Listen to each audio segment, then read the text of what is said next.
Hello, नमस्कार साथियों। मैं राजा बीरबल आपका फिर से बीएस क्लासेस में हार्दिक स्वागत करता हूं। आपके चल रही थी लाइट एमसीक्यू की क्लास, जिसमें पहली क्लास हो चुकी है, दूसरी भी, और अब चल रहे हैं हम तीसरी क्लास, जिसमें 31 से लेकर आपके क्वेश्चन रहेंगे 51 तक। चलते हैं क्वेश्चन की ओर, और आप भी साथ साथ क्वेश्चन के आंसर कमेंट बॉक्स में देते रहें। क्वेश्चन दे रखा आपको कि प्रतिबिंब कैसा बनना चाहिए, आभासी और सीधा। अब देखो, प्रतिबिंब का आपको कंडीशन दी है कि प्रतिबिंब आभासी और कैसा बनना चाहिए, सीधा। अब देखो, आभासी और सीधा के लिए m का मान क्या होना चाहिए, प्लस। m का मान क्या होना चाहिए, प्लस। जो होती है v होती है आपके प्रतिबिंब की दूरी, प्रतिबिंब की दूरी। अब देखो, प्रतिबिंब की दूरी आपके v धनात्मक भी हो सकता है और ऋणात्मक भी हो सकता है। यदि प्रतिबिंब बाईं ओर बनता है, प्रतिबिंब कहाँ बनता है आपके, एक तो बनता है दाईं ओर और दूसरा कहाँ बनता है, बाईं ओर। यदि प्रतिबिंब दाईं ओर बनेगा तो प्लस लेना है, और बाईं ओर बनेगा तो क्या लेना है, माइनस। इसमें सिर्फ इतना इसका है कि प्रतिबिंब आभासी और क्या बनना चाहिए, सीधा। तो आपने पढ़ा होगा कि प्लस, देखो जो हमने पढ़ा था अवतल दर्पण, अवतल दर्पण में जो 6 नंबर कंडीशन थी वो दर्पण के कहाँ बन रही थी, पीछे। इसका मतलब अवतल दर्पण में क्या आएगा, v का मान प्लस। और ये आप ले लो उत्तल लेंस, क्या ले लो, उत्तल लेंस ले लो। तो उत्तल लेंस में जो 6 नंबर कंडीशन थी वो कहाँ बन रही थी, आपके दर्पण के लेंस के सामने बन रही थी। उस समय क्या हो जाएगा, माइनस। तो जब भी आपको कहते हैं कि प्रतिबिंब कैसा हो, आभासी और सीधा हो, तो पहला दे रखा है m क्या होना चाहिए, धनात्मक सी। m ऋणात्मक तो ये कैंसिल। फिर देखो दूसरा दे रहा है क्या, या v धनात्मक। फिर क्या देखो, v धनात्मक हो सकता है, इसका मतलब पहला ऑप्शन भी सही है। दूसरा कह रहा है m धनात्मक, और या फिर v क्या हो, ऋणात्मक है, यानी ऋणात्मक भी चलेगा। तो कौन सा राइट हो जाएगा आपका, 4 नंबर ऑप्शन, 1 तथा 3 दोनों। तो ये ध्यान रखना, क्वेश्चन ऐसे भी पूछा जा सकता है, m आभासी और सीधा प्रतिबिंब होगा। चलते हैं नेक्स्ट क्वेश्चन। नेक्स्ट क्वेश्चन दे रखा है कि प्रकाश की एक किरण समतल दर्पण पर आपतन कोण कितना दे रखी है, 60 डिग्री पर मिलती है, तो परावर्तन क्या विचलन कोण क्या होगा। तो आपको विचलन कोण का सूत्र बता रखा है, विचलन कोण, विचलन कोण का सूत्र बता रखा है 180 माइनस कोण 2i। तो 180 का 180 माइनस 2 इंटू आई का मान कितना दे रखा है, 60। तो हो जाएगा 180 माइनस 60 इंटू 2 120, तो कितना आएगा, 60 डिग्री। अब देखो क्वेश्चन आपको ये कह रहा था, ये कोई आपको समतल, ये हो जाएगा आपका अभिलंब। ये समतल दर्पण दे रखा आपको, समतल दर्पण। क्या कह रहा है कि 72 डिग्री 60 डिग्री पर कोई प्रकाश किरण मिलती है। यह मान लो कितनी डिग्री पर मिल रही है, 60 डिग्री। तो जाएगी कितने डिग्री पर भी, 60 डिग्री पर जाएगी। यानी आपतन कोण और परावर्तन कोण क्या होता है, बराबर। ये जानी चाहिए इधर, लेकिन ये क्या हो जाएगा, इसका विचलन कोण। अब देखो ये 60 है, और यहाँ पर टोटल कोण कितने डिग्री का बन रहा है, ये कोण कितने का होता है, 90 डिग्री का। तो 90 में से 60 गए तो यहाँ कितना बचा, 30 डिग्री। अब देखो एक सरल रेखा बन रही है, सरल रेखा बन रही है, और सरल रेखा पर बना कोण कितने डिग्री होता है, ये पूरा। तो सरल रेखा पर बना कोण होता है 180 डिग्री। कितना होता है, 180। उसमें से देखो ये 60 और ये 60 कितना होगा, 120, और 120 और 30 कितने हो गए आपके, 150। इसका मतलब ये वाला कोण कितना बचा आपके, ये वाला कोण बचा है 30 डिग्री। तो आपको पूछा गया विचलन कोण, और विचलन कोण कितना है भाई, ये पूरा यहां से यहां तक, तो 30 और 30 कितना डिग्री हो जाएगा, 60 डिग्री। तो या तो ऐसे ज्ञात करो, या फिर डायरेक्ट सूत्र याद रखना कि विचलन कोण का सूत्र होता है 180 माइनस 2i। तो देखो प्रकाश किरण आई और परावर्तन के पश्चात गई, तो आपतन कोण और परावर्तन कोण दोनों कितने होते हैं, बराबर होते हैं। तो ये 60 तो ये भी 60। अब देखो यहाँ पर कितने डिग्री का कोण बनता है, 90 डिग्री। तो एक कोण 60 है, तो दूसरा कोण कितना होगा, 30, क्योंकि योग कितना होना चाहिए, 90। फिर देखो प्रकाश किरण ये जानी चाहिए थी सीधे सीधी, तो इसका मतलब सरल रेखा का कोण बना कितना होता है, योग 180। उसमें से एक कोण 60, दूसरा कोण 60 और तीसरा 30 है, और चौथा कोण आपको क्या करना है, प्राप्त। तो 60 60 120 और 30 कितना हो गया, 150। तो 150 है तो पीछे कितना बचा, 30। तो 30 और 30 यानी विचलन कोण कितना होगा, 60। तो ऑप्शन नंबर हो जाएगा 1। आप भी साथ साथ में कमेंट में अपने उत्तर दे सकते हो। तो क्वेश्चन नंबर दे रखा 33, अपने बाएं हाथ में पेन को पकड़ पर एक व्यक्ति अपना प्रतिबिंब शीशे में देखता है कि पेन उसको किस हाथ में दिखता है, दायां हाथ में, बायां हाथ में लिए हुए देखता है, और किस में दिखता है आपको, दायां हाथ में। यानी क्वेश्चन कह रहा है कि बायां प्रतिबिंब कैसा दिख रहा है आपको, दायां। तो इसका मतलब बायां का दायां दिखना कौन से दर्पण में होता है, ये समतल दर्पण में, समतल दर्पण में। और समतल दर्पण में कैसा बनता है, पार्श्व उल्टा बनता है। कैसा बनता है, पार्श्व उल्टा। तो यहां लिखा हुआ है देखो पार्श्व व्युत्क्रम, यानी 4 नंबर ऑप्शन में। चलते हैं नेक्स्ट क्वेश्चन। नेक्स्ट क्वेश्चन कह रहा है कि वायु के सापेक्ष कांच तथा जल के अपवर्तनांक क्रमशः कितना दे रखे हैं, 2/3 और 4/3 है। फिर आपको पूछ रहा है पानी के संबंध में, यानी नीचे किसका आ जाएगा, पानी का अपवर्तनांक। पानी के संबंध में किसका, कांच का। तो ऊपर क्या आ जाएगा, कांच का अपवर्तनांक। तो लिखिएगा कांच का अपवर्तनांक कितना है भाई, 2/3, और पानी का अपवर्तनांक कितना है, 4/3। तो बट्टे से बट्टे तो ऊपर जाएगी, तो क्या हो जाएगा, 2/3। तो अंश का हर और हर का क्या बन जाएगा, अंश, 3/4। 3 से 3 कैंसिल, 2 से कितवार, 2 बार। तो उत्तर कितना आएगा, 1/2। कितना आ जाएगा, 1/2। तो ऑप्शन नंबर कौन सा राइट हो जाएगा आपका, 3 नंबर।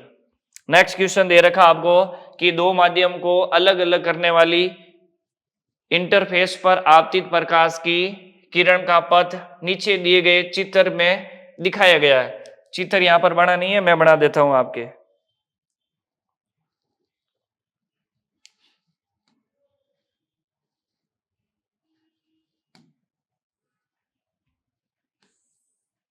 ये डायग्राम हो जाएगा आपका, ये माध्यम हो जाएगा ए और ये हो जाएगा माध्यम बी। यहां से प्रकाश किरण आ रही है आपके एक माध्यम से, और ये कोण आपको दे रखा है, और ये हो जाएगा 45 डिग्री। ये बना देते इधर नीचे।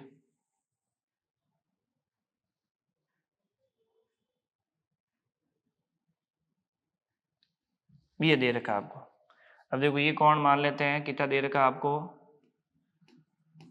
45 डिग्री, और ये कितना हो जाएगा, 60, नहीं सॉरी, ऊपर वाला 60 दे रखा है और नीचे वाला कितना हो जाएगा, 45 डिग्री।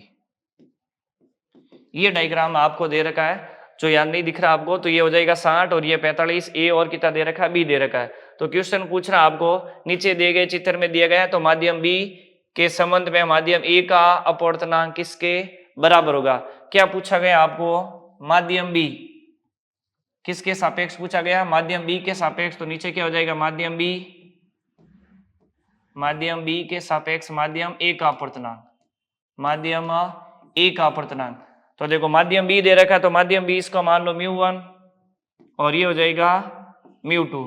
तो क्या दे रखा आपको, ये हो जाएगा आपके μ1/μ2। तो आपको पता है कि जो μ1 अपवर्तनांक होता है sin i upon sin r, उसका क्या होता है, व्युत्क्रमानुपाती।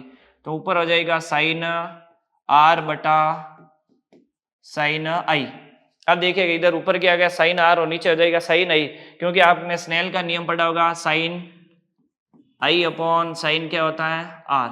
उस समय हमने पढ़ा था μ2/μ1। अब देखो यहाँ क्या लिखा हुआ है, ऊपर μ2 पहले लिखा हुआ है और μ1 क्या लिखा हुआ है बाद में, μ2/μ1। यहाँ क्या लिखा हुआ है, μ1 पहले लिखा है और μ2 बाद में। तो हमने क्या किया, उल्टा, sin i r ऊपर और sin i नीचे। अब देखिए इसको सॉल्व करना है, क्या दे रखा है, sin r μ1/μ2 बराबर sin r, r का मान कितना दे रखा है, 45। sin 45 का मान कितना होता है, 1/√2। फिर दे रखा sin i का मान कितना रखा है, 60। तो sin 60 का मान होता है √3/2। सॉल्व कीजिएगा, 1/√2 इंटू ऊपर जाएगा तो अंश का हर और हर का क्या हो जाएगा, अंश। तो गुणा कीजिएगा, ऊपर हो जाएगा 2 और नीचे हो जाएगा √3 दे रखा है। तो √3 इंटू √2 कितना हो जाएगा, √6। तो इसका अपवर्तनांक आएगा आपके 2/√6। तो कौन से ऑप्शन में दे रखा आपको, 2/√6। ऑप्शन ये रहा 3 नंबर। क्या दे रखा, 2/√6। तो ये ध्यान रखना, जिसके सापेक्ष पूछ रहे हैं पहले लिख दो, माध्यम ए के सापेक्ष माध्यम बी का, तो बी का अपवर्तनांक कितना है μ2, तो नीचे लिख दिया μ2, ऊपर क्या लिख दिया μ1। अब जो आपको दे रखा है sine I upon sine r क्या होता है μ1 अपॉन μ2, जबकि यहाँ उल्टा है तो उसको भी क्या कर दो, उल्टा कर दो, तो आपका उत्तर आ जाएगा 2/√6। चलते हैं नेक्स्ट क्वेश्चन की ओर। नेक्स्ट क्वेश्चन कह रहे हैं किसी 4 सेंटीमीटर साइज का ए बिंब किसी 15 सेंटीमीटर फोकस दूरी के अवतल दर्पण से 25 सेंटीमीटर दूरी पर रखा गया है। दर्पण से कितनी दूर पर पर्दे को रखा जाए कि स्पष्ट प्रतिबिंब प्राप्त हो। इसका मतलब आपको क्या दे रखा है, एक तो दे रखा है बिंब किसी 15 सेंटीमीटर फोकस दूरी आपको कितनी दे रखी है, 15 सेंटीमीटर। अब देखो अवतल दर्पण है कि उत्तल दर्पण है, दे रखा है उत्तल दर्पण, तो उत्तल दर्पण की फोकस दूरी क्या होती है, माइनस। फिर दे रखा है कि दर्पण से 25 सेंटीमीटर दूरी पर रखा गया है, यानी u का मान क्या है 25 सेंटीमीटर, और u हमेशा किस में लेना आपको, माइनस में, और ज्ञात क्या करना है v। तो सूत्र आपने दर्पण का पढ़ा होगा 1/f बराबर 1/v प्लस 1/u। f का मान कितना दे रखा आपको -15, v का मान आपको ज्ञात करना है। फिर क्या दे रखा है -25 सेंटीमीटर, तो 1/ कितना हो जाएगा 25। अब इधर ले आओ इसको, तो ये हो जाएगा 1/-15 और माइनस का क्या हो जाएगा प्लस, और बराबर में कितना दे रखा 1/v। अब सॉल्व कर लो, एलसीएम कितना हो जाएगा 75, 15 से कितना हो जाएगा -5 और प्लस का प्लस 25 तिया 75 बराबर 1/v। तो 5 में से 3 गया कितना बचा 2, 5 में से 3 गया कितना बचेगा भाई -2 बटे कितना हो जाएगा 75 बराबर 1/v। अब आपको 1/v नहीं, सिर्फ क्या चाहिए v चाहिए, तो ऊपर ले जाओ, ये हो जाएगा 75/2 और ये हो जाएगा आपके v/1, तो 2 से कितना कर जाएगा 37.5। माइनस का मतलब है कि किस तरह बनेगा भाई, इस तरफ उल्टा बनेगा, तो ये ध्यान रखना, उत्तर क्या आएगा -37.5। तो ऑप्शन कौन सा हो जाएगा 4 नंबर ऑप्शन 37.5। तो ये ध्यान रखना कि फोकस दूरी और इन चिन्हों का खास तौर से आपको ध्यान रखना, जो चिन्ह परिपाटी में आपको थ्योरी से पढ़ा दिया गया है। जिसको थ्योरी नहीं पढ़ी है वो पिछली क्लास को जाकर यूट्यूब पर देख सकते हो। चलते हैं नेक्स्ट क्वेश्चन कि किसी ऑटोमोबाइल के में पीछे का दृश्य देखने के लिए उपयोग होने वाले उत्तल दर्पण की वक्रता त्रिज्या कितनी दे रखी है 3 सेंटीमीटर। अब देखो वक्रता त्रिज्या यानी r का मान कितना दे रखा है 3 सेंटीमीटर, तो फोकस दूरी कितनी हो जाएगी 1.5, क्योंकि r बराबर होता है आपके 2f, f ज्ञात करनी है तो f बराबर क्या हो जाएगा r/2। तो r क्या होती है, फोकस दूरी होती है वक्रता त्रिज्या की आधी, तो 3 का कितना हो जाएगा 1.5। उत्तल दर्पण है तो फोकस दूरी कितनी हो जाएगी प्लस। तो ये ध्यान रखना आप,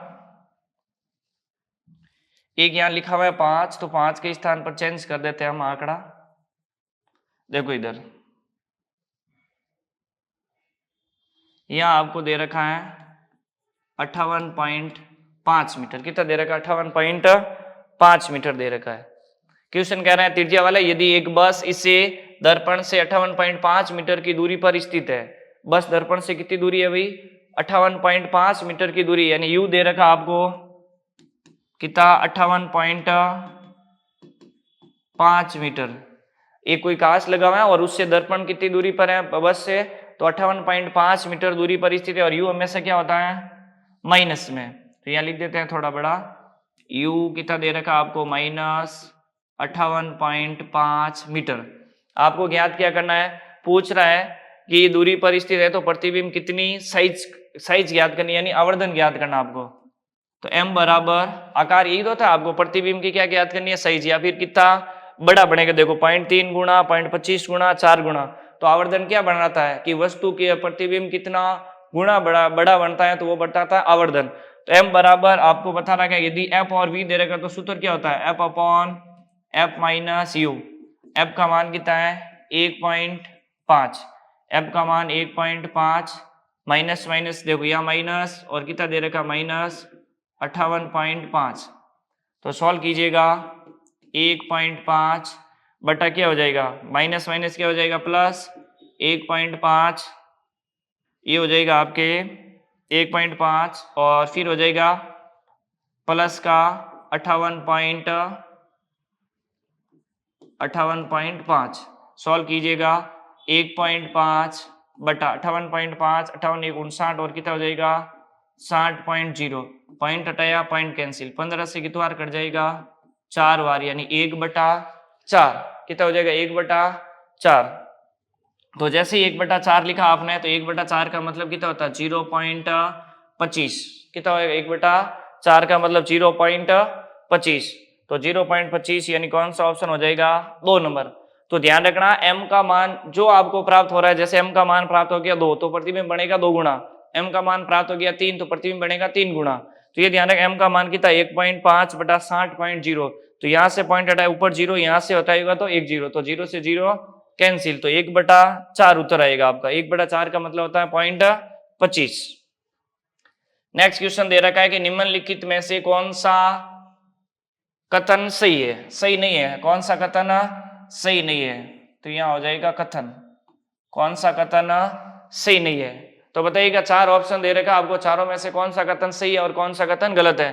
पहला कह रहा है कि आपतन कोण और अपवर्तन कोण क्या होता है बराबर, आपतन कोण और अपवर्तन कोण बराबर नहीं होते, ध्यान रखना, क्योंकि आपतन कोण और परावर्तन कोण बराबर होते हैं। कौन कौन से कोण बराबर होते हैं, आपतन कोण और परावर्तन कोण, परावर्तन कोण, आपतन कोण और परावर्तन कोण क्या होते हैं बराबर। क्योंकि आपतन कोण और अपवर्तन कोण बराबर क्यों होते हैं, क्योंकि आपतित किरण यदि एक माध्यम से दूसरे माध्यम में जाएगी तो अपने पथ से क्या होगी विचलित होगी, उस कारण उसका आपतन कोण और अपवर्तन कोण बराबर नहीं होते। दूसरा कह रहा है कि भिन्न भिन्न माध्यमों में प्रकाश की चाल क्या होती है, भिन्न भिन्न होती है।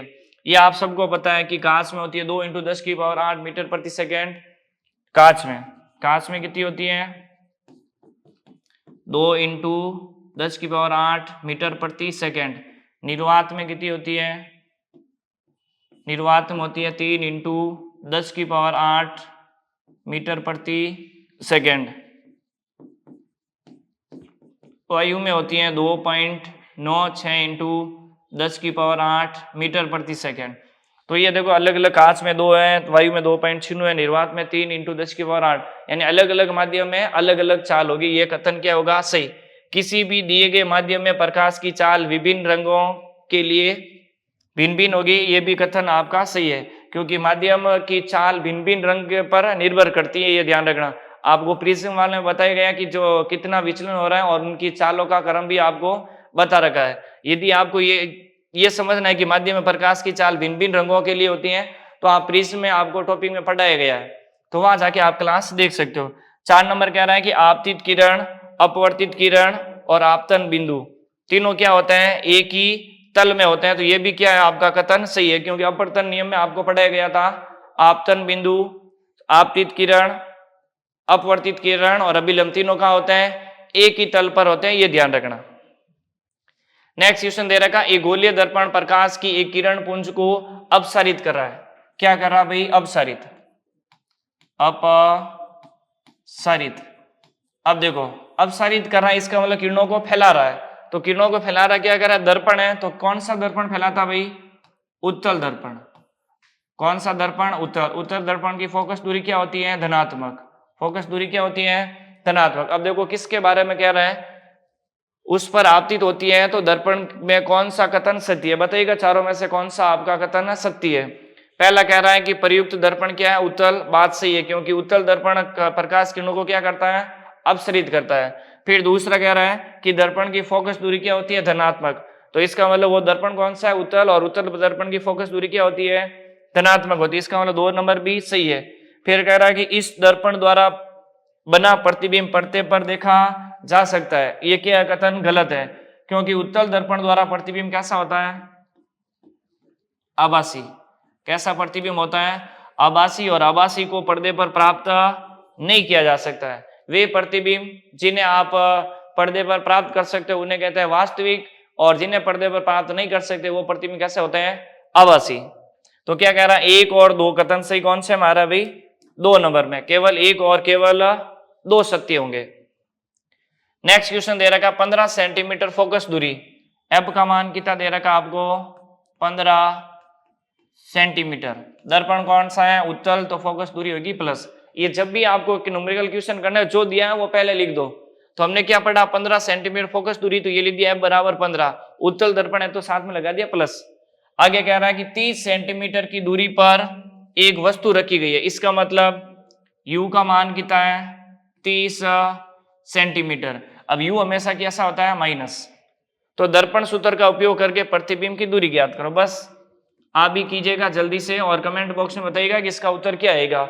1/F बराबर 1/V प्लस 1/ क्या था? U। तो F का मान क्या दे रखा? प्लस, तो 1/15 बराबर V हमें ज्ञात करना है और इसका मान दे रखा माइनस 1/30। तो ये माइनस का इधर आ जाएगा तो क्या हो जाएगा? प्लस। तो 1/15 प्लस 1/30 बराबर क्या हो जाएगा? 1/V। एलसीएम लीजिएगा, कितना आएगा? 30। 15 × 30 2 और 30 एकम 30, तो कितना हो जाएगा? 1/V। 2 और 1 3/30 बराबर 1/V। तो 3 से कितना बार कट जाएगा? 10 बार। तो V का मान कितना आ जाएगा? 10। कितना हो जाएगा? 10। अब देखो प्लस में आ रहा है तो प्लस का 10 लिखे और माइनस का आ रहा है तो माइनस 10। अब उत्तर किस में आया? आपके प्लस के, तो उत्तर क्या हो जाएगा? +10 हो जाएगा। नेक्स्ट देखिए, एक लेंस में कितने मुख्य फोकस होते हैं? तो आपको बताया गया था कि लेंस में कितने फोकस होते हैं? 2। एक दर्पण के सामने और एक लेंस के सामने और एक लेंस के पीछे होता है। तो दोनों कितने लेंस होते हैं आपके? तो एक लेंस में फोकस बिंदु कितने होते हैं? 2। नेक्स्ट क्वेश्चन, एक छात्र की नेत्र शक्ति कितनी दे रखी है? -0.50। क्या दे रखी है? -0.50 डायोटर। जैसे ही आपको ये माइनस दे रखी है, इसका मतलब माइनस का मतलब लेंस कौन सा हो जाएगा? अवतल लेंस। लेंस कौन सा हो जाएगा? अवतल लेंस। बताइएगा ऑप्शन में से कौन सा चारों में से आपका उत्तर होगा?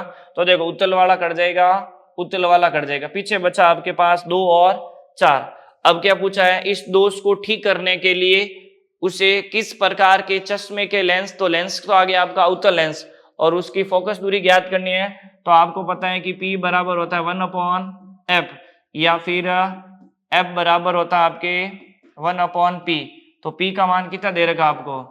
1/0.50। पॉइंट हटाओ तो कितना जीरो आएगा? 2। 50 से कितना बार कट जाएगा? 2 बार। तो कितना उत्तर आएगा? 2 सेंटीमीटर। तो आपका ऑप्शन हो जाएगा 2 सेंटीमीटर ये वाला। अब देखो, या माइनस है को साथ में, यहां पर भी क्या आएगा? माइनस आएगा। तो उत्तर किस में आएंगे? -2 सेंटीमीटर। नेक्स्ट क्वेश्चन चलता है, आंख के सामने की पारदर्शी गुंबद के आकार की संरचना सतह को क्या कहते हैं? तो याद रखना, उसे कहते हैं कॉर्निया। क्या कहते हैं भाई? कॉर्निया। पुतली क्या करती है? आपके जो आंखों में प्रकाश आता है उसका नियंत्रण कौन करती है? पुतली। आंख में प्रवेश करने वाले प्रकाश का नियंत्रण करती है। प्रकाश का क्या करती है? नियंत्रण करती है, ध्यान रखना। फिर देखो, कॉर्निया, श्वेत पटल और रेटिना पर क्या बनता है? प्रतिबिंब। प्रतिबिंब कहाँ बनता है? पूछ ले मानव की आंख में तो प्रतिबिंब कहां पर बनता है? तो रेटिना पर। नेक्स्ट क्वेश्चन है कि आंख के सामने वाले भाग में कॉर्निया और लेंस के बीच कौन सा द्रव भरा पाया? कौन सा द्रव पाया जाता है? तो ये याद रखना, काचाभ द्रव। कौन सा द्रव? काचाभ द्रव, जिसे कहते हैं एक्वस ह्यूमर।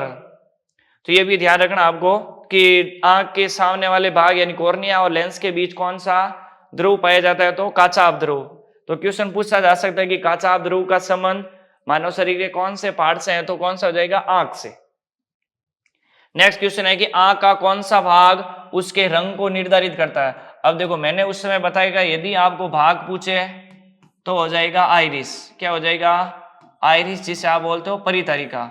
और यदि आपको कोई कोशिका पूछ ले, क्या पूछ ले?